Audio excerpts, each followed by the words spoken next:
بھولنے کی بیماری جو ہے اس کا کسی نفسیاتی ڈاکٹر سے علاج کروائیں، باقی وظیفوں سے یہ چیزیں نہیں حل ہوتی،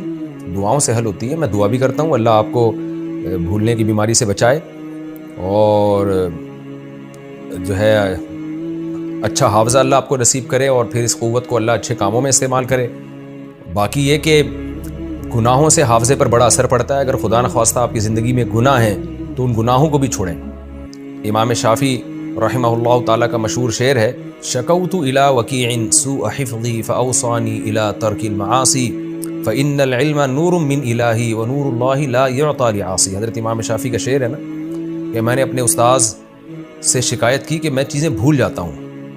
تو انہوں نے فرمایا کہ اللہ کی نافرمانی چھوڑو، اس لیے کہ علم جو ہے نا، چاہے کوئی بھی علم ہو، یہ اللہ کا ایک نور ہے، یہ گناہگار کو اللہ عام طور پہ عطا نہیں کرتے۔ تو گناہوں کی کثرت بھی ایک حافظے کی کمزوری کا ذریعہ